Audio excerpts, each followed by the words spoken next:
Hello, everyone, and welcome back. This is Valeria Lipovetsky, and you're listening to the Not Alone podcast.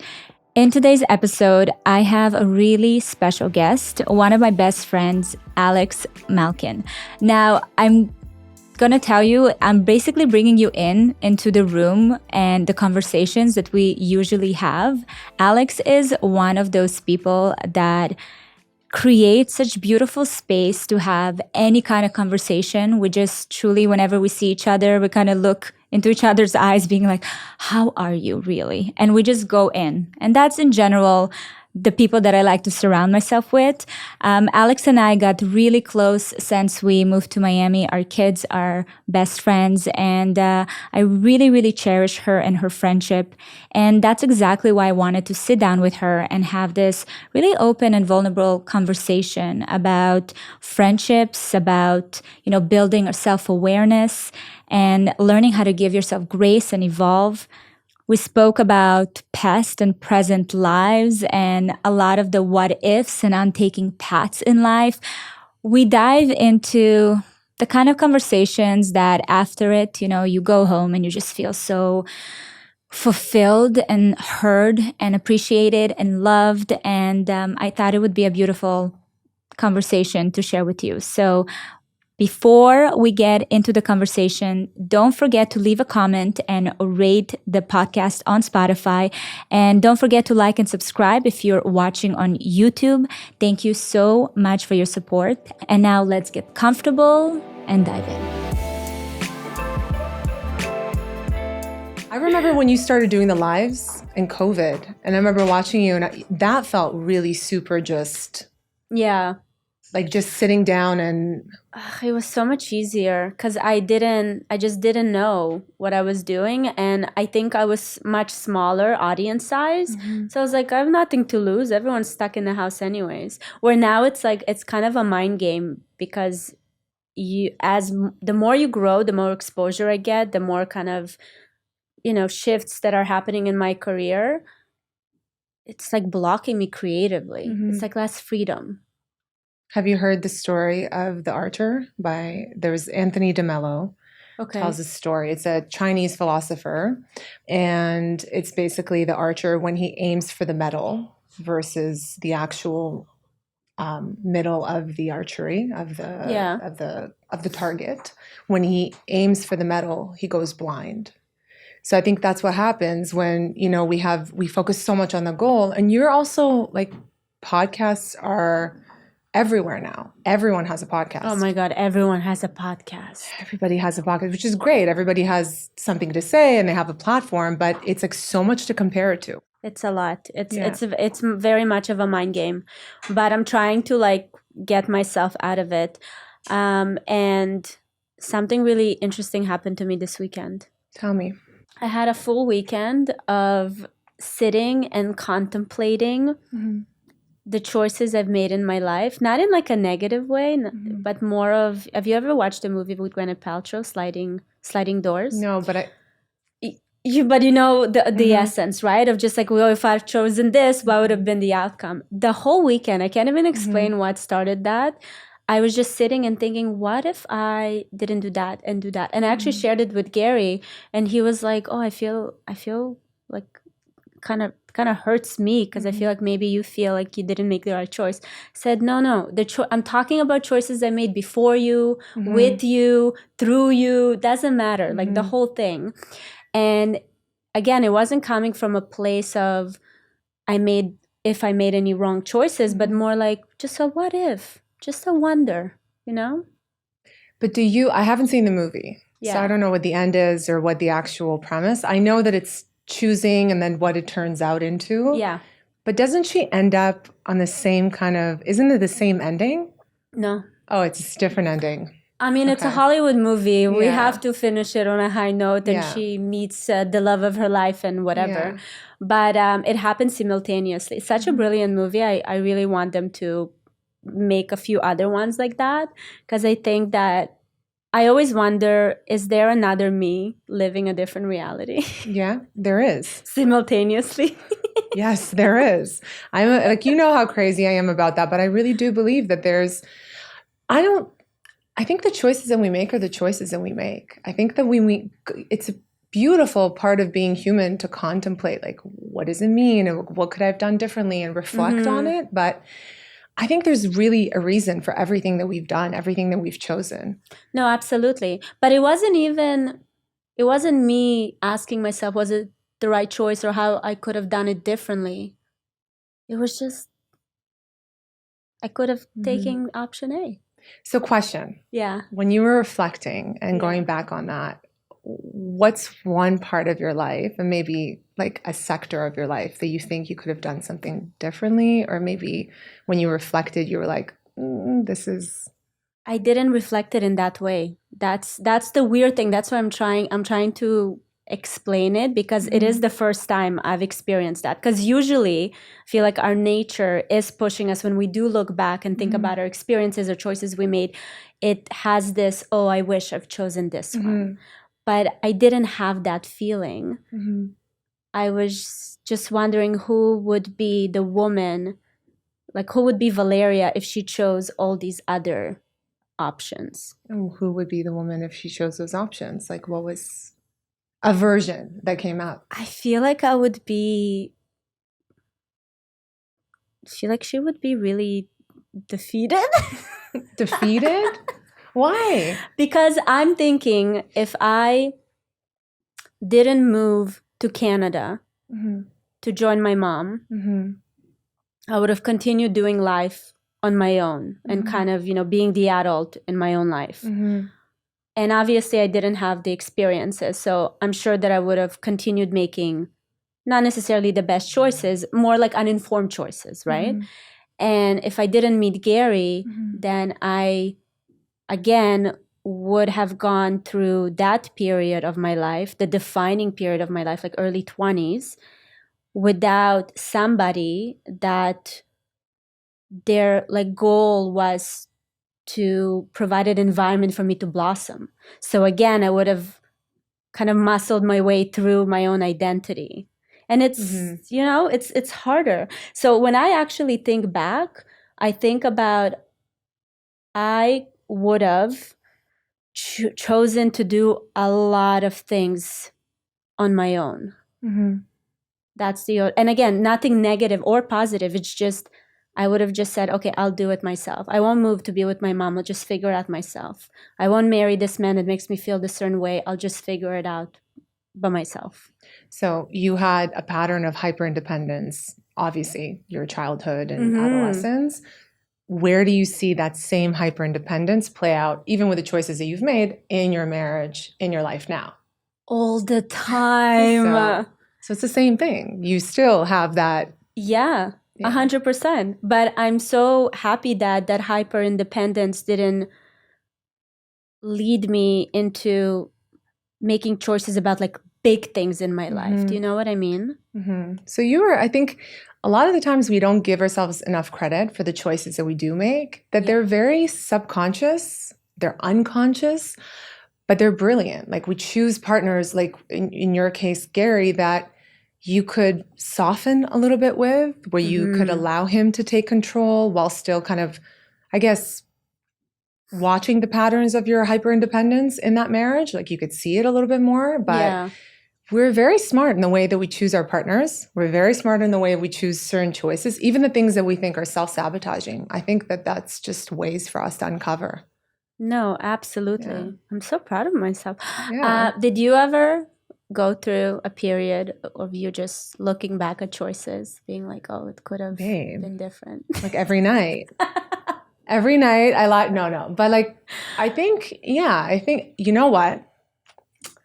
Around my birthday, I don't know. That's the season.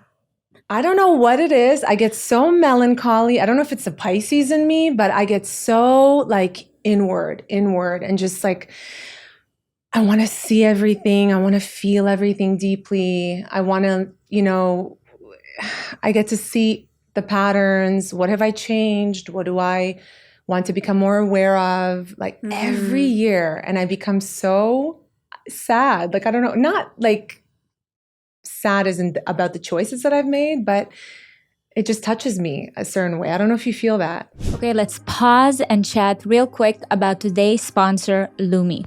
Okay, let's be real. Summertime isn't the only time we get sweaty and stinky.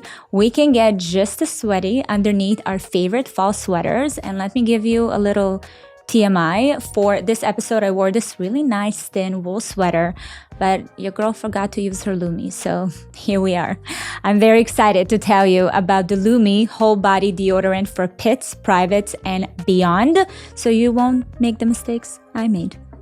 So let's start by talking about the fact that the product was created by an OBGYN who discovered that odor isn't just an underarm thing, it's an all over thing. So she developed Lumi, a pH optimized deodorant that's clinically proven to control odor everywhere up to 72 hours. Personally loving this product because it's an all-over deodorant. So pits, under boobs, thigh folds, whatever, wherever, it got you covered. We always keep it in the office. Also, we have a styling kit, kind of tool kit that we carry with us every time we shoot something outside.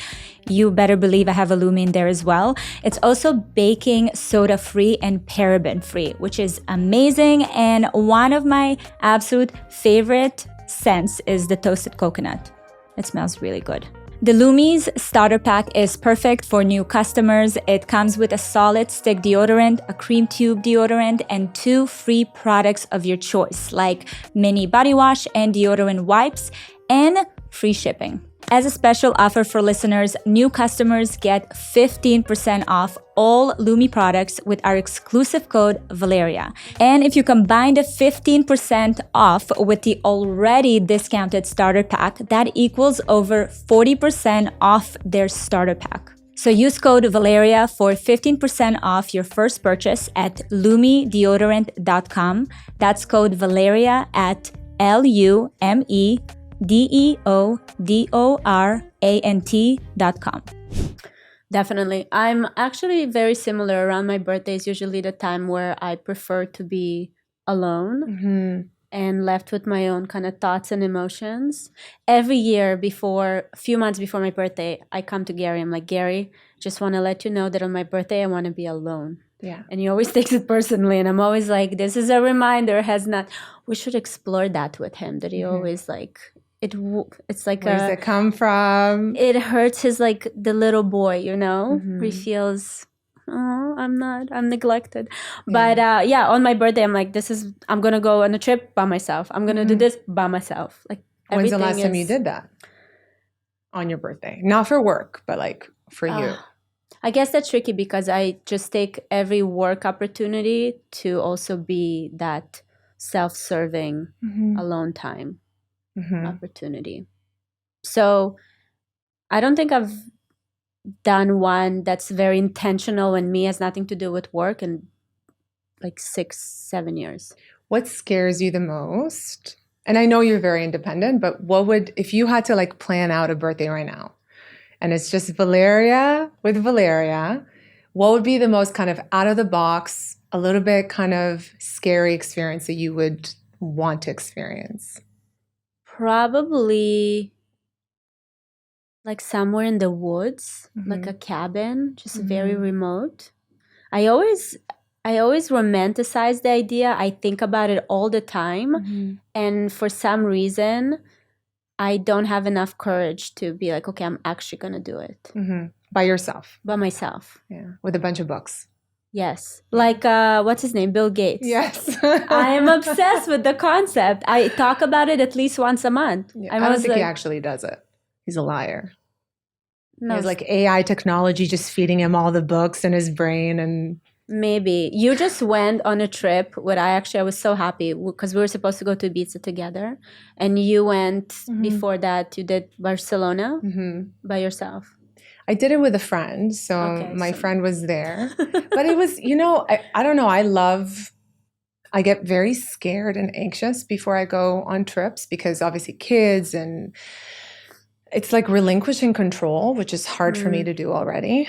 So I get this like a little bit of a jittery anxiety. And then the day of travel, I love the airport. I love like watching people in the airport and thinking like, where are they going? Who are they going to meet? What's their plan?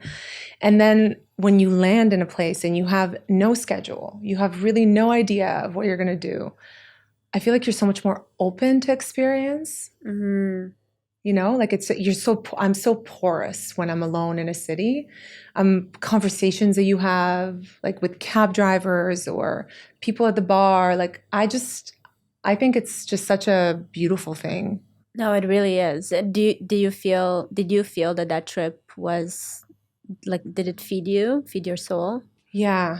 I mean, I felt like I was a little bit malnourished before I left. So I felt like it was very intentional about really just going in there with an open mind and just being open to conversations. That feeds me. So I know that connecting with people on a level that feels really kind of authentic. I mean, the word itself, but that feels real, and it feeds my soul. But does it not get you to think like, what if I just live here? What if I just stay here? I think wherever you are, there you are. I don't think that's the quote there, but it's like wherever you go, you have to be with yourself. Yeah. I think what helps me get a little bit more open is not Barcelona or Ibiza or Miami or Toronto. It's the idea that, especially as a mother, especially as a woman and like a matriarch, it kind of gives you an opportunity to disattach from that identity and the responsibilities and just be more explorative. So it's not so much the place for me, it's the state of mind. It's like, how do I relate to that? How can I, make the most of it? You know, it's interesting because while you were saying it, I was thinking, I have this opportunity to do that when I'm at work, but then I attach myself to another thing, right? It's work now. Yeah. So it does take a lot of, I don't want to say discipline, but kind of like discipline and self-awareness to create those pockets of like no roles to be played, but be who you are. I think it takes a lot of humility to be able to kind of really be honest with yourself and ask yourself, what identity am I playing out here? Like, what avatar is it? Like, what's work Valeria? Who is she? Who is mom Valeria? Who is wife Valeria? Who is friend Valeria? And like, you have to get really honest with yourself about what you're trying to kind of fit in. And I think once you have an awareness of why is it that I have these patterns, or why is it that this is really important to me and how I present myself in the world in this sector, you can, like, once you have the awareness, you soften a little bit around it.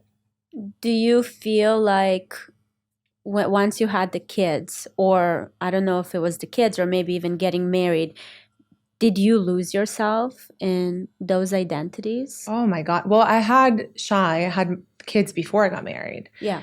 Yeah. And I can actually remember even just pushing the idea so far away because I was so afraid. I think I knew that I was going to lose myself. Like unconsciously, I knew that I didn't have the tools to ground myself. So I was like, I constantly had this story about, oh, marriage is not for me, or I'm this like hyper independent woman. And I was attaching myself to another avatar. Right. Which was this like, independent 23-year-old. What did I know at 23? Like nothing. And then life is like, oh, okay, well, now you're getting pregnant, and now you are going into this role. So yeah, I lost myself. I still find myself like lost in the identities, but now I don't fight it. I just kind of watch it. I'm like, oh, like, there it is, I had this thought coming here, and I think we talked about this before, how a lot of the times when we look at our childhood wounds, a lot of it is related to our parents, right? Our childhoods, essentially, and the primary caregivers in our lives. And how I hear a lot of people say, like, I don't want to be like my mother around certain things, or I don't want to be like my father. And what I've started to do instead is I've started to say things like, how am I like my mother? How am I like my father? And I've started to really like become genuinely curious and open to those parts of myself instead of trying to push it away. Right. Because I feel like the more you push it away and you try to shove it and kind of like hide it under the carpet, the more it manifests itself. But do you highlight, when you ask yourself, how am I more like my mother, do you highlight the positive aspects or also the negative? The irony is that even if I start with a negative, which usually that's like the easy place to go to, it always goes to this place, at least for me, it goes to this place of connection with her. Like even the negative, like I'm like, oh, my mom can be so controlling, let's say. She can be so overbearing. And then I ask, like, how am I controlling and overbearing with my kids? And I can see it. And then I ask myself, what did I experience in that moment when I was overbearing, controlling? Well, I experienced a tremendous amount of fear. It makes me want to cry. I experienced a lot of fear. So I now connect to my mom in that moment of she probably experienced a lot of fear and wanted to control. So it's this moment of connection. So it starts with this thing that I wanted to push back so badly. And then it opened up into this, now I connect with you on that and I can understand you deeper. Yeah. You shared with me this method that you do. I want you to explain it a little bit more because you do it also with the kids, like whenever you have anything that you feel like it activates or triggers you in any way. So what is there? Is that a method? It's not my method. It's a few years ago, I was introduced to Byron Katie, and it's called The Work, and it's self-inquiry. A friend introduced me to it, and it was something that I resisted for a really long time because I was like, oh, whatever, another guru trying to push a method onto people.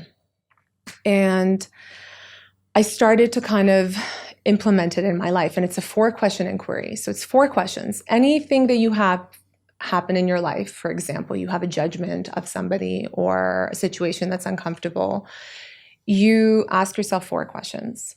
And the questions are, is it true? Can you absolutely know that it's true? What happens to me when I think that thought or that belief? And who would I be without that thought? And what it does for me anyways, is it pauses everything for me. It just gives me this, it's a walking meditation. So if I have a judgment of, I'm just going to use one that I think we all experienced.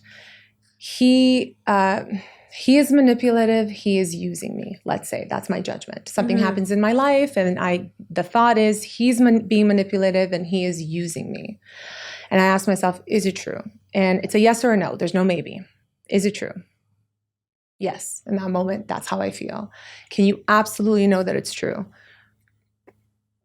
No. What happens to Aleks when she thinks that thought and belief? I start disconnecting from this person. I start putting my guard up.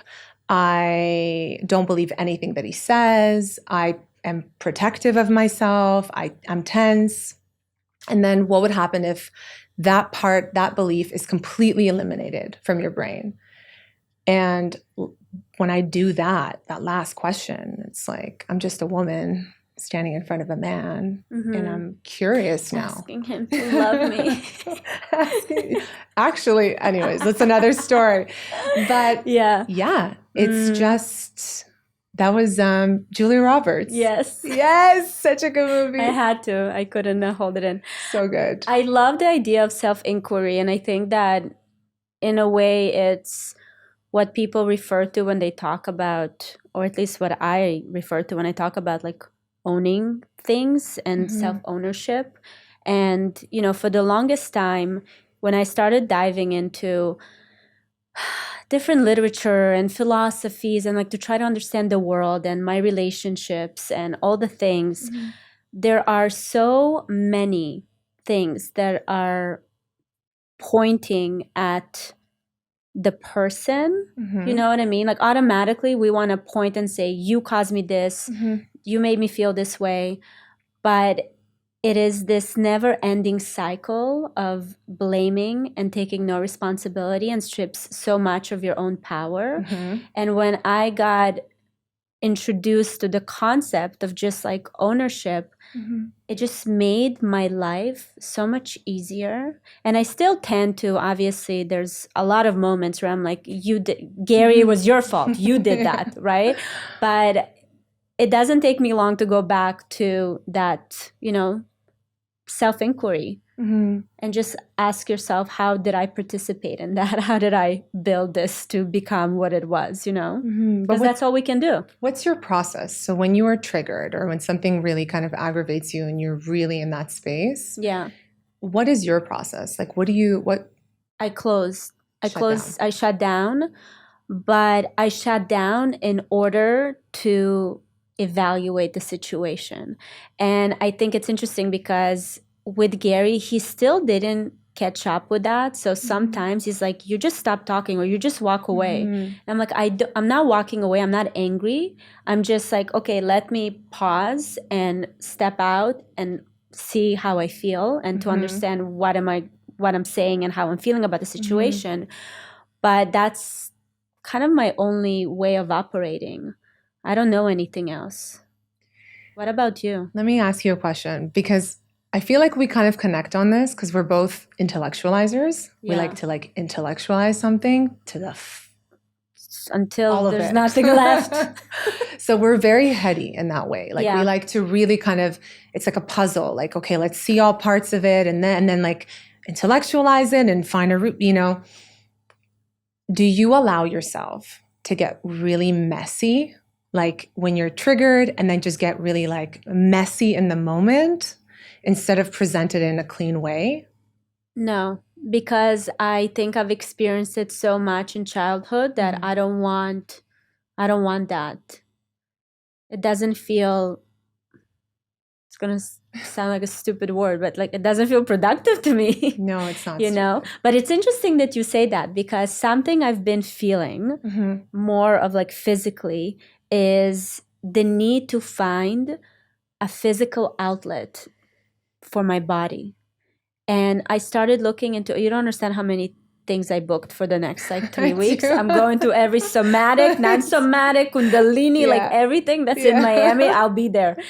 It's like my body is telling me you have to just like get it off of you, let it flow. There's so many blockages, but those blockages cannot be opened through my mind. I can't contemplate them, to your point. I can't think about it. I just need to feel it and let it out. I don't know if you experienced, because you said that you saw a lot of it growing up, like the messy. Yeah. I saw a lot of it growing up too. And for me, the way that I saw the messy was yelling, screaming, abuse. So lots of like trauma around that. So that didn't feel safe. And I went the other side of the spectrum, which is cocoon, isolate, shut down, process, be quiet, clean it up. And I think what we're missing in between there is that there's a really beautiful, healthy way to experience it somatically without it looking one way or the other. And I think that healthy is what you're being drawn to. It's like when you think of tribal, tribes and drumming circles and just movement and chanting. And there's a lot of rituals around just coming home to the body, like the soma. Yeah. So especially for women, I think that that's the one thing I feel really sad when I see women, myself included, that we were never exposed to those modalities. Yeah. And we have to move in the world and through the world in this really inauthentic way because we're not meant to just think and try to act, a certain way within the society. It's just so against what our bodies need. And I really think that that's the reason why we kind of see how our bodies and our mental health is failing us because there's no outlet. You saw Inside Out? Yes. I saw it too. Wasn't it amazing? So it's hands down my favorite movie they ever made. Yeah, I really like it too. But the part where anyone that's wanting to watch this is just a disclaimer. I'm going to ruin it for you. But the part where they're repressed inside the jar, and they're like, we're repressed emotions. So Exactly. that's it. And that's not just women. I mean, men experience it. It's patriarchy, and then how it influences all genders, non-binary, whatever, how human beings experience that is repress. But I can't speak to other genders No. because I'm not them. Yes. So I always talk about women specifically because I'm living the experience of being a woman. Yeah. But I can imagine that it absolutely gets into every layer of society.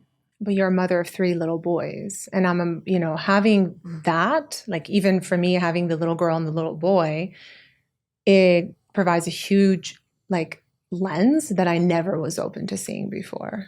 But you see, I won't be able to navigate their road by guessing what they need. Mm-hmm. I can only navigate it by getting what I need, to create this healthy female environment. Mm-hmm. And I think through that, they'll be able to receive kind of the messages and the lessons. Do you know what I mean? Absolutely. You're someone that actually, you don't, you walk the walk when you talk about, I'm not just going to be preaching it to my kids, I'm going to be doing it. You're someone who models a lot of what your values are to your children. I get to, I'm lucky enough that I get to see it. But it's the truth. So it's not just you don't sit there and just talk their ear off about what you think they should do. Like you were saying, I can't guess their experience. You do the work yourself. Mm-hmm. You see the parts of you that you want to become more aware of, and then you integrate it into your life, and then you show up as that. Mm-hmm. And that is probably the best thing that you can do as a parent. Boys, girls, it's irrelevant, but just as a parent, as a mother, we'll see. I have a therapy fund either way, so we'll be fine. Absolutely. Yeah. You know what? I'm so curious. I think a lot about how my actions going to impact, the man that I'm raising. Mm-hmm. But you have a boy and a girl. Mm-hmm. And I have to say that the scariest thing for me in the world is having a daughter. So when people ask me all the time, don't you want a daughter? Yeah. A lot of the times I'm too ashamed to say no because I'm scared, but that's really how I feel. How has the experience of raising a girl impacted you? It's very cliche to say, but seeing my daughter, just having her and watching her in the world, and she's extremely creative, and she's very loud, and she's kind of, she has such a wildness to her. Raising her helps me raise my little girl inside of me. So having Cruz has been just such a blessing, because it's this way that I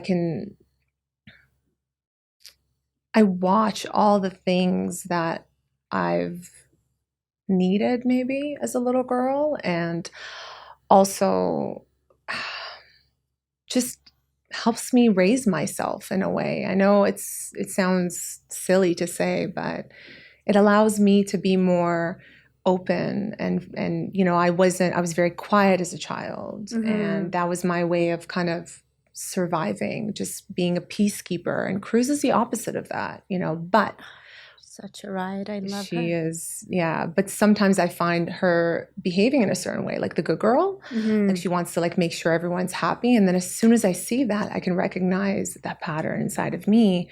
And it gives me this ability to see it inside of me, but also tell her, hey, you don't have to make sure we're all okay here. You're okay to experience what you're experiencing, and you're not responsible for him or her or everybody else. So it gives me, again, it's like parenting yourself through your children. That's so wild to me. Mm-hmm. Because, I was thinking yesterday, about what are certain ideas that were installed in me that I wish I had an adult around me to kind of point it out and be like, no, you don't have to. What you're doing with Cruz, honestly, right? To have this self-aware and wise person to be able to stop and not let this thing build up to become a limiting belief or, everything that's building our identity. And there were so many. It's so crazy. Can I ask you something? Yeah. I don't know who I heard it from, but I guess I saw it. The question was, without making excuses or finding kind of a reason as to why things happen the way that they happen, because that's what we do as adults. If you were to go back to that little girl, Valeria, what did that little girl need that she didn't receive as a child?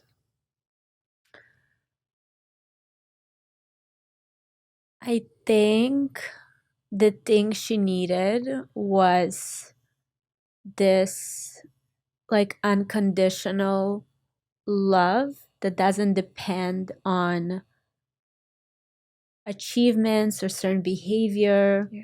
Yeah. That safety of just knowing that you're loved. And I know that my mother really tried to build that around me, and I think she did a pretty good job, considering the circumstances. But she also moved in the world as a product of that as well, especially, coming from like Eastern European backgrounds. It's like there's expectations, there's things that you need to achieve, and why don't you dance as good as this, or why are your grades not good as this? And there's this constant like comparison and performative existence, if that makes sense. And I was also the product of that. And if I had, which is another sliding door, right? If I had a childhood where someone was like, you're great, you're loved, you're capable, whatever choice you make, like, be free to choose whatever it is that you want. It's just, I feel like I would have moved in the world in a different way, And I sometimes watch certain people online because I can recognize it. Yeah. When you see it, you can recognize it. Yeah. Cruzy has that. She has this like lightness of being, and I love that. So sometimes when I'm online and I'm seeing this with these young girls, it hurts to recognize that I didn't have it, but I'm so happy to see more and more of that. It's so powerful to me, especially with girls, again, because that's what I'm highlighting and paying attention to. But yeah, I would say that would be that. What would it be for you? I think it would be something similar. It would be, I think there's a lot of, again, we do the same thing where we want to tell the story of our parents. We want to kind of, we want to make space for what and how they made their choices. So my initial instinct, just like you were telling the story of your mom, and she had to survive, and she was a single mother and all those things, and an immigrant. I want to do that too. I want to protect my mother, I want to protect my father, and kind of absolve them of the choices that they made. But if I put that aside and I completely disconnect from that and say, okay, yes, I get it. I think I felt, the little girl in me felt alone. And that created this neural pathway of, I'm not worthy to be seen. I'm not worthy to be heard. I am only good when I keep the peace or make everything kind of clean and safe. And that is what I wish I would have had, is just attention, but like without the performative aspect of it, this unconditional love, but also feeling like I belonged and I wasn't alone, so that I didn't have to create these hyper independent patterns in my life. Isn't it so interesting how for the longest time I looked at my hyper independence as this superpower? Yeah. I still do in a way. But as you get older, you start looking at it as a coping mechanism. And you're identifying it in situations where you see that it does more harm than good. And I don't even I know how to shift it, like move away from it because I'm aware of it now, but it's so hard. It's so hard. Because it's in the body and we're doing this. And I think that's the problem, is that so much of our, like, whatever this culture of self-help is very cerebral. It's very like read the books or listen to the podcasts, or, you know, and there's no, like, there has to be an integration of that. And integration is like the wholeness. Yeah, that's such a good point. You know, and how do we integrate it? We have to integrate it into the body. It's like, how many times in our lives, how many times have someone told you of an experience, and you can kind of like, you can empathize with them and you could say, yeah, like I could see that. But unless it's a felt experience, unless you've experienced it, you can't integrate it. You can't really fully understand it. Absolutely. So I think that there's other modalities like breath work. I think obviously connection to the body and pleasure. Like, I think that is something that we're so disconnected from. Pleasure is huge. Even sexuality is like, for women specifically. Again, I can't speak of men. I'm sure it's performative for them in some ways too. But like, even our sexuality is just like, we're so severed from it. I think I shared this with you, but when I was on the retreat, Chloe McIntosh, who I love, we love her so much. But one of the things that she said that it stopped me, because I never actually thought about it. When we're watching movies and there's like dead bodies everywhere and people are shooting up other people, we're so desensitized to it. It just is. Oh, it's on the screen and we see blood and guts and gore, and we might like, you know, experience a little bit of discomfort, but we're desensitized to it. But if we're watching a woman experience pleasure on the screen or in real life, or it causes this discomfort, so why is it that we are so desensitized to gore violence? Yeah. And we're so sensitive and experience so much discomfort around sexuality and pleasure. Why is that? I mean, I think the sheer exposure to it, right? It's just you just don't know what it is, how it feels like. I think it's also our body's reaction to just, this feels like, I don't know what it is, but it's tugging at something.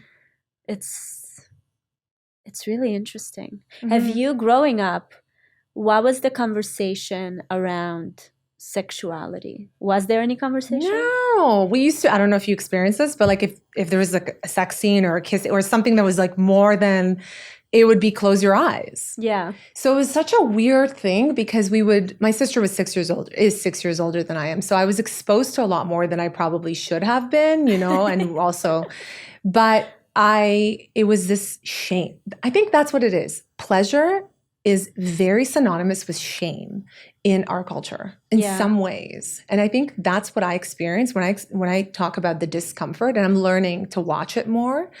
It's this a little bit of shameful. It's the shadow versus just like an integrated version of it. Because you got to close your eyes if it came on, or you can't talk about it. Or like, God forbid. And obviously there was no conversation in the house. Like, your mother never sat you down and was like, let's talk about how to feel your body. No, not even like the birds and the bees, like none of that. It's like, figure it out, you know? And then, you know, you have a culture of young people, especially nowadays, because there's so much available online, that are learning through these other platforms of desensitized versions of sexuality or non-integrated, like, it just, you know. So I think we have to start those conversations at home. I do. I really do. How? Please share your, because I honestly, I don't think I've figured it out yet. I was kind of very comfortable with the fact that my kids are still young, and you know, Gary and I, we're not the overly physical couple. Our kids see us hug and kiss, whatever. But I've seen others that I'm just like, wow, that's, you guys are, okay. Yeah. So we don't have that. Mhm. I don't know how to go about it with the kids. I don't know how to go about it in a way that also teaches them to respect their bodies, but also be curious about, someone else's body. Do you know what I mean? Mhm. Well, I think it starts with a connection to your body. I don't think it has Yeah. anything to do with a connection to another person's body until you've learned to just connect to yourself. And I don't think it has to be sexual, quote unquote. I think it Mhm. starts with, this is going to sound so silly, but for the longest time, I couldn't nap. Like, I just couldn't get myself, like, that felt indulgent to me. Like, you don't nap in the afternoon. Like, what? It just felt like you constantly have to do, you have to produce, you have to do something with your time. Yeah. So for me, even with my children, like, showing them that it's okay to just indulge in the pleasure of napping or in the pleasure of cooking for yourself, like the way that we eat, the way that we like, it's just Mhm. pleasure starts from these small little things. That's how we teach them without it being a conversation about sex. It doesn't have to be that. Eventually they're going to be exposed to it, in their own way. But I think it starts with connection to self. So, and I love that. like we were talking about, instead of communicating it, modeling it, Mm-hmm. how to take care of self, how to even like touch, like even when we hold our children and kiss them and tickle their backs, like to teach them to be able to receive that. Like I've had such issues with receiving pleasure, not just sexual. I mean, like just receiving help from people. Like that is part of it. I think we're the generation, I claim it. We're the generation that is doing so much work. Mm-hmm. Like, don't you think that millennials Mm-hmm. are building a completely different like future? Because we're still coming from, the baby boomers and like all that generation. Like my kids will not have to think about self-awareness as much as I freaking think about self-awareness. Do you know what I Yeah. mean? Like you think it's just going to be more of their part of life? It's Like, just going to be more of, the way they move. It's just going to be an obvious. And for Yeah. us, we really have to sit and like, we have to think and unlearn mm-hmm. and completely change our, wiring. I think our parents would say the same. And that's the part that gets a little scary. Because I think that if you have a conversation with, a somewhat decent, like self aware parent, even from that generation, they will say, we've done better than our parents did, or we tried to do things Oh, differently. 100%. Yes. Yeah. No, but that I agree. I Mhm. mean, thankfully, we see the evolution for Mhm. sure. But I think in the way that we're tapping into the subconscious and the emotional intelligence, Yeah. Yeah, you're right. it's so sweet to see my mom, who Mhm. was raised a certain way, sees the world in a certain way. We know how they move, like Mhm. very survival, very matter of fact. Mhm. There's no time to linger with questions. Mhm. But I see her softening with the Mhm. years, and I see her starting to pay attention to certain Mhm. things that I do and the certain things that I say. Things that a few years ago she would just roll her eyes and be like, "You guys are completely nuts." Mhm. And the way now that she's even taking the time to reevaluate the way she thinks and sees situations, that's powerful. That's when I know that things are working. Not with my kids, but when Yeah. my mother's paying attention. Yeah. And that's when we talk about, I think, awareness and healing, that's the transgenerational healing, that being able to have conversations with your parents and connecting with them and feeling seen or heard about certain things that you never would have been able to experience before. Did you have any breakthrough with your parents?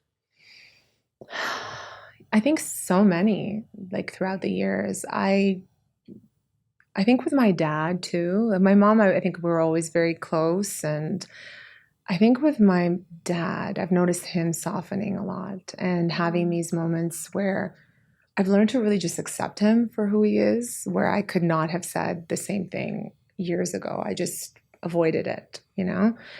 I've learned to really been open to like receive his way of showing love, which is may not be the way that I want to, but that's his way, you know? Like for him, it's acts of service. And for me, it's more like quality time and conversation. But my dad won't be able to do that for me. And that's okay. Like you just kind of, you understand it, you know, and you get to, I'm open to these beautiful ways that he tries to connect with me. And I see it, you know? Does he move this in the same way with the kids? Oh, he's just so, like, I'm sure you see it with your mom and her being a grandmother. It's like they get to like act out and play out all the things that they never were able to do when they were parents. Absolutely. You know? So it's the same thing. Like he just does his best. He does his best with them, and I could see it. There's the sweetest trend going on social media. You know what? We always talk about like all the horrible things that social media brought, but I have to say that there's also a lot of really beautiful moments that keeps my hope up about, you know, the future generation and generation X or Z, whatever generation we're in. But there's a trend where it's girls filming their moms just like living life, and it says something, you know, I just reminded of the fact that my mom is just a girl. Yeah. You know, like being able to see your parent in this really raw, you know, their own unique identity way that has nothing to do with you or all the stories we, you know, came up with about our childhood and all the things. She's like, she's just a girl. Yeah. It's very human. It's very human. And I think that's why also, you know, when you mention how when we talk about the things that we wish were done differently in childhood, we always kind of preface it with, well, my mother was, you know, a survivor. And I say that because I keep remembering that she was just a young woman who like tried to navigate the world, you know, in a different reality. She would have had choices, and those choices would have been, you know, with different outcomes, just like me. Maybe she would have married someone that was her like champion. Yeah. And then her reality would have looked completely different. Yeah. I think about it all the time. Yeah. Have you had that conversation with your mom? No. Like the doors that she would have chosen? No, because I think that she still has so much to heal that she hasn't even brought to the surface yet. Yeah. That I think that conversation will trigger more of regret and sadness than anything else, you know? Because I remember when I started dating Gary, oh, we were already married, I had an opportunity to sit with his mother. And she was already in her like 80s. But every time I would sit down with her and talk about her past, trying to draw like wisdom out of her life story, it will always go back to this one choice that she made, marrying this guy and not that guy. And that was so painful to see her going through it. But then even for me, I would leave just feeling like I shouldn't have asked that question, because that's just like so much that she hasn't processed yet. That's how I feel with my mom. I had a therapist say this to me one time. She said, it's worth the risk. And the conversation was, you know, I don't want to have this because this will feel this way. And there was this discomfort. I don't want to have the conversation. And I remember she was just so gentle and she was so quiet. And she just kind of looked at me and she said, it's worth taking that risk. And I thought about it. I think that just vulnerability in general. Of course, there has to be some discernment. You know, you can't just be walking around and oversharing, and like you have to be able to find that balance.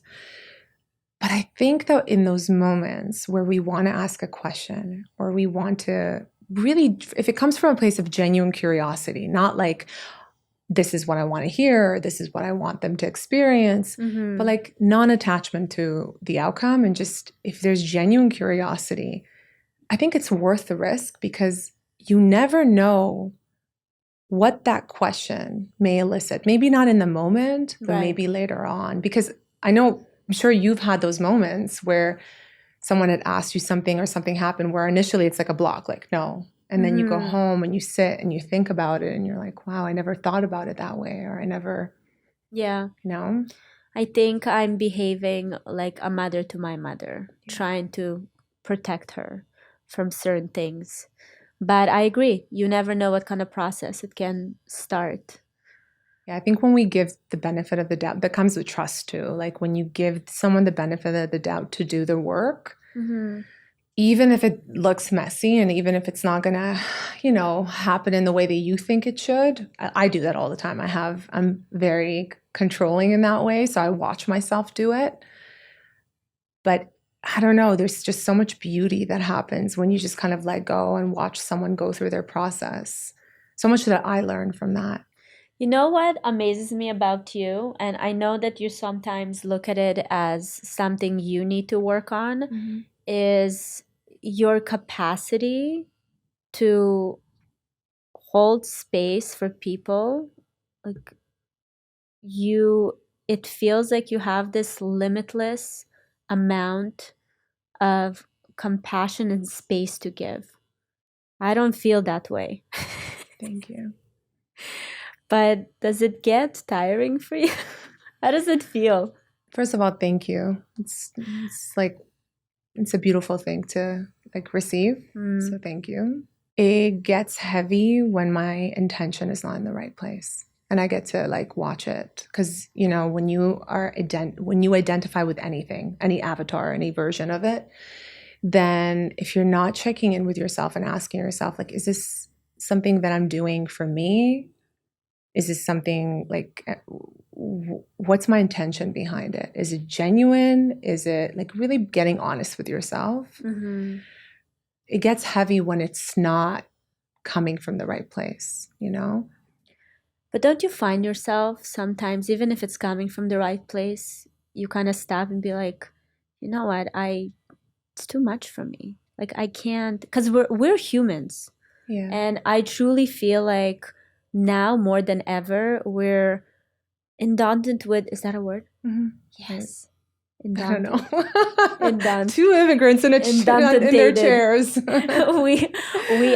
we have so much information and things that we're processing every second of our day, and then bring in, the emotional capacity to the intellectual capacity to the physical capacity. Like there's a lot. I honestly had to sit with myself and tell myself, like, I'm not a bad person for not being able to help everyone I want to help. I'm not a bad person. I have to be aware of my capacity, and that's okay. And also look into the part of you that says, because for you to say I'm not a bad person, there has to be something inside of you, some part of your inner critic that says I'm a bad girl if I don't do this. Yes, of course. So I would say invite that back, like look at it, like really get curious about where does it come from? Because to answer your question, like again, if I can just really go back to it, it's not like when I say check in with the intention, when it doesn't feel heavy for me, it's when I sit with you and I don't need to fix you. Yeah. There's nothing to help. I think you're like genuinely perfect as you are. And I'm not saying this because of this cuckoo kaka, whatever, wawa place. It's like cuckoo kaka wawa. But it's coming from this place of like, you do not need to be fixed. And I sure as hell can't fix you or help you because I don't see anything wrong with. So you can say whatever it is that you want. You can put it all out on the table. I'm not going to just load my backpack with it and walk out. So it doesn't feel heavy for me. It feels like an honor if I get to sit with you. If it feels like a genuine honor when there's this beautiful transaction of energy and I don't have to do anything for it. I don't have to perform a certain way in order to receive that. That's when it's so beautiful because that's when you create space for all of it. Like the things that are really messy, Because if I can share, because obviously I have a connection with you, a friendship with you. So I've been able to I've shared with you. Like I've called you crying. And I don't know what goes on behind like I would actually be curious to know, when I share with you, when I called you crying, or do you feel like the need to fix the situation in that moment? No. No, because I think also my idea of friendship changed throughout the years. And I think, honestly, you've been a big part of that change. You really helped me look at the aspect of holding space in a different way. I come from a place of like, how can I fix this? But as I got connected more and more into my kind of feminine core, it's not about fixing, it's about just creating, a safe environment. So when I have friends or when you call me, to your point, it does feel effortless. Like there's nothing that I'm providing but, kind of like a nice warm hug when you can, where you can speak and share what you're going through 100%. And I understand what you mean when it's like, it feels like an honor, because it does. It feels very special when you have people in your life that feel comfortable enough to do it with you. I ask myself, am I not doing enough for people? Like, am I not a good friend? But I've realized that for me, my definition of friendship, it's not in those moments. Like, it's not in the high moments, it's in the low moments. Like, call me in the middle of the night because you need something. I'm there. I get up, I go, like, no questions asked. But if I don't feel like I can truly be present and provide you with what you need me to provide when I show up at a big birthday party, I won't be there because I'll choose to nourish myself. Yeah. But that's also love. Like I love you. And when you're my friend and I love you, I want you to do things that honor you. Like I want you to take care of you. I don't want you. What we saw growing up was this self-abandoning mother. Yes. And I think that is not, I would never want that for anyone that I feel love for, even if it means it's going to hurt my feelings. Like I want you to tell me your truth, even if it means it's going to feel not so nice for me. Because if I love you, I love me. Yeah. When I love me, I love you. And there's no disconnect. It's one. And I think, you said that I offer something in a relationship, in our friendship, but you actually have taught me how to set boundaries in some ways, in a way that doesn't have to feel so aggressive. Or this doesn't work for me right now, or I'm doing this right now, and that's really beautiful. I think it's a part that talk about what a lot of women need to be exploring, is that like setting boundaries and really checking in with yourself. Can I do this? Like you had 3 sick boys at home. Yeah. You are running a bit like, I can't do this. I'm sorry. I need a night in, Yeah. No, I had a really interesting conversation about it, because that was another pivotal moment for me of really narrowing down what my definition of friendship is, especially at this point in my life where I know that they are so vital for my well-being and inspiration and honestly like health. Like I need friendships to be healthy. That's like a life worth living. But not any type of friendships, not friendships that are conditional, not friendships that are, I expect you to do this, so you better do that. Not the performative aspect of friendships. I don't need that, because those don't feel authentic to me either way. And, to be able to have people around you that know themselves, but also know you well enough to be able to like have that authentic, beautiful, open kind of communication. That's where it's at. And having hard conversations. Like people that you can have really uncomfortable conversations with, that's gold. Like that, I think, is when you find people like that, you want to hold on to them, because there's, we don't live in a vacuum. Growth happens interrelationally. I don't care what anybody says. Yes, you can process things on your own, but like this is how we grow. And if you find people that have the capacity for these like uncomfortable spaces, that's gold. That's gold. No, it's really special. I want to be, what is English? What is one thing you want to work on with yourself that you're just like, this is something I still have to? It's not one thing. I think I'm constantly, there's so much that I want to see. I think before, if you would ask me a year ago, I'd be like, this is a list of all the things I want to, conquer. And this year, it's all about all the things that I want to see. So like, I want to see really all parts of me, including the parts that aren't so pretty. I want to really just kind of make space for it. I have been doing a lot of reflection, and I've been seeing a lot of these self-limiting patterns. And just watching it actually makes it feel less heavy and less controlling of my life. So yeah, I think there's so many things that I want to see, and I'm just kind of open to what that is. We live in a society now that it's all about being like this individual. You got to be this individual. You got to, I don't know. I feel like it's okay to have the freedom to just be. You don't have to come up with major creative, allow things to come to you if they come. Allow other people to be inspiration for that creativity, taking in from, it's just, I don't know. I think we put so much pressure on becoming this authentic. Go back to that word, authentic. I hate that word. I hate that word too. To me, authentic, this is what I think it should be switch to.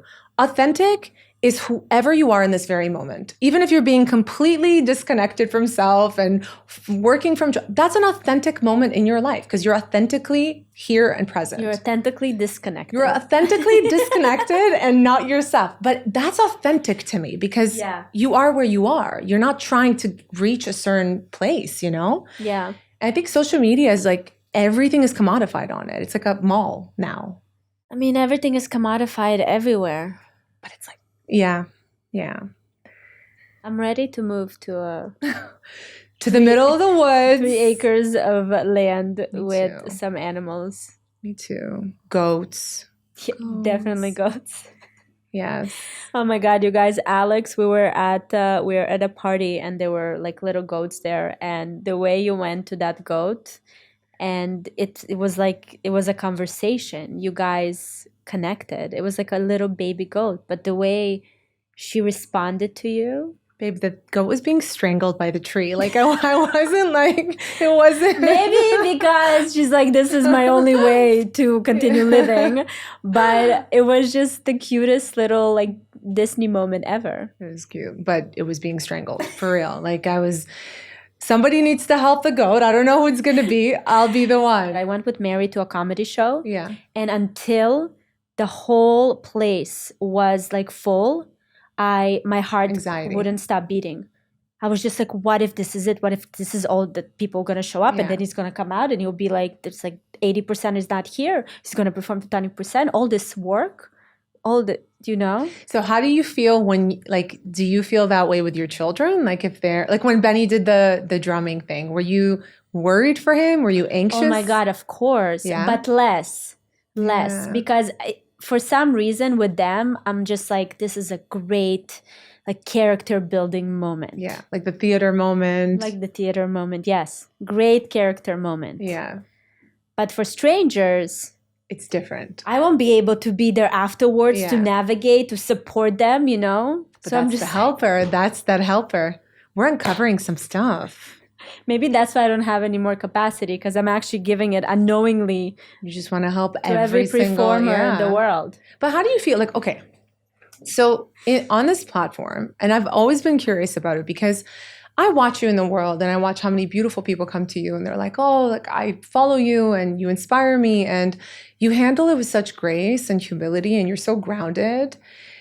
And I wonder, because I can't look at your DMs, but you probably get millions and millions of people asking you for advice or to help on certain matters.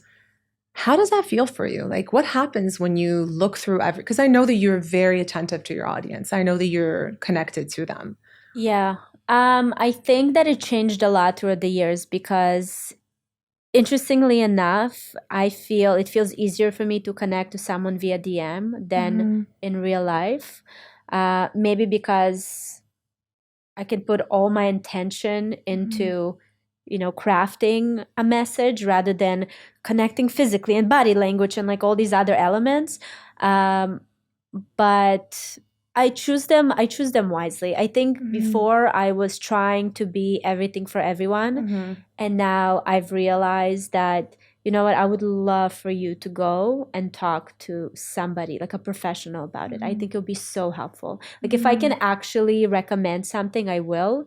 But otherwise, I'm so careful now to give my opinion on things because I don't know how that's going to alter their life and their decision making. You know what I mean? Because I can give you my opinion from my point of view, from where I sit, but you might be sitting in a completely different arena and that's not going to be beneficial for you. So now it actually scares me more. Why? Because you're just more afraid of the impact of your advice? Because I think as you get older, like when you're young, you think you know everything. Yes. It's so wonderful. You're just like, this is the best because no one knows better. Yeah. But as you get older, you realize that you actually don't know anything. Nothing. Yeah. And you have to be really honest with yourself and with the people that you speak to, even with the kids. Like I have to learn to be okay saying, hey, I really don't know. Like, oh, I don't have the right, I feel like I can't really guide you through this one. Yeah. It's hard. Yeah. But that's probably one of the most powerful things that you could do for them because you teach them to question everything. Yeah. Like no matter who it is, including your parents, you question it. They don't know the answers. You have to figure that out on your own. You somehow. And that's the biggest gift, no? I think it's part of the neglect that we experience as children. That was amazing part of it. Yeah. That's so true. Yeah. That's so true. We had to figure it out. We really did. But also, I feel like I would do it differently with my kids because not only that you're neglected so you figure it out, but more moms are watching this. I'm so sorry, Mom. Oh my God, the amount of stuff she called me every time I post something. She's like, "Тебе не стыдно?" Like, what is going on? But to also question like authority. You know how for us we grew up, it's like I said so. It was a thing. Or this person knows. He's an expert, he knows. Yeah. Where I feel like with our kids, I want them to learn that actually the best voice is theirs. It's inside. And they can look at these, outside sources as guidance, but not necessarily the like the be all end all. Yes. This is a yes, absolutely. I think it's a gift. And also giving them the ability to feel supported while they go explore that. Like you're there, but you're giving them a space to just run around and explore. And then you're just there to make them feel they're safe in doing so, that they're okay. They can always come back to the nest if they need to. I think that's the most important thing. That goes back full circle. Goes back to this. That's what I wish. I feel like we healed something that's today. It. We did it. We're ready to go into the world. This is why it's so important to get together with your girlfriends and have circles and have these opportunities to really just not have an agenda, but just like pour it all out, dissect it, mix it, ask questions, and then see what came out.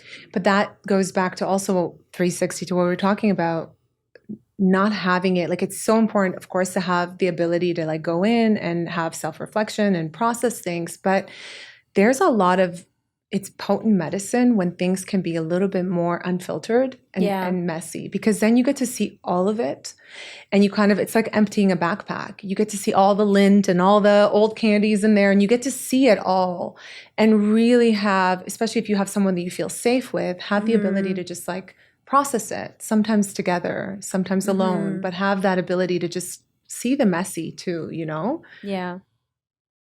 We love the messy here. The last thing that I wanted actually to talk to you, because I loved it so much, you posted about purpose. the other day. I actually sent you that like a long time ago. I didn't have social media and I just like sent it to you. I think you were in Los Angeles or something.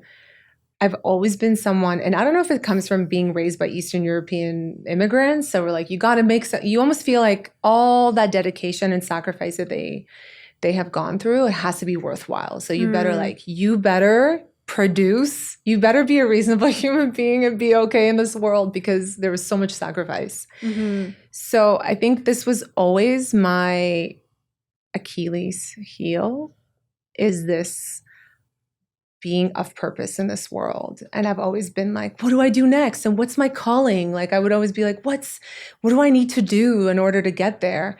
And that created such paralysis for me that it wasn't until I started to really get honest with myself. Like, what is purpose? What does that mean? And where do you think that your life lacks it in the first place? You know?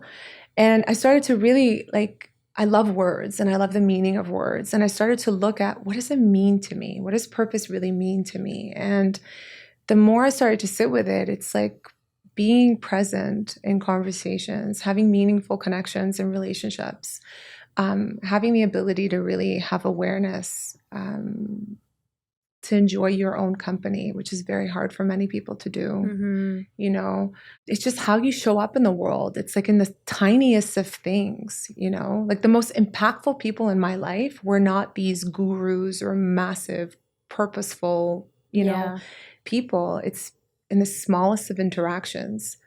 So I started to reframe that for myself. And that created so much more ease for me. Like I wasn't chasing something.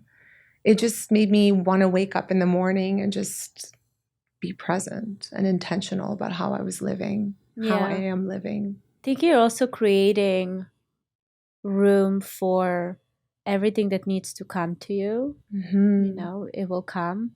If it's in a, you know, in the shape of a new career or interest or hobby or friendship. We're so often, and it's true, like ease and just openness and not having answers and being okay with unanswered questions. That's a hard way to go through life, but it kind of always goes back to that because it's always like a reminder that you can't control the universe. You can't control anything really. And you just have to walk and find out.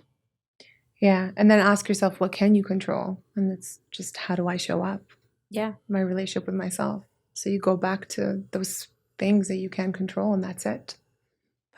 Purpose. Surrender. Yeah. It sounds so, like it's probably not our own authentic thoughts too.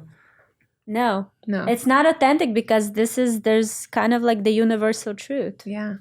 I love you. I love you. Thank you so much for coming. I was like, oh my God, I'm going to put her on the spot. She'll be like, Valeria, what are we talking about? I don't want to sit here and talk about my childhood traumas. No, Did but I you know actually you think? I know I was you like, let's get down to it. No, I love you. Thank you for having me. Thank you. Yeah. Thank you so much for watching this episode. I hope you enjoyed it. Don't miss my newest episode right here. And if you're listening to the podcast on Apple or Spotify, please go and leave a review with your biggest takeaway. I love reading your thoughts. And if you have any suggestions for guests or topics, you can leave them in the comment section.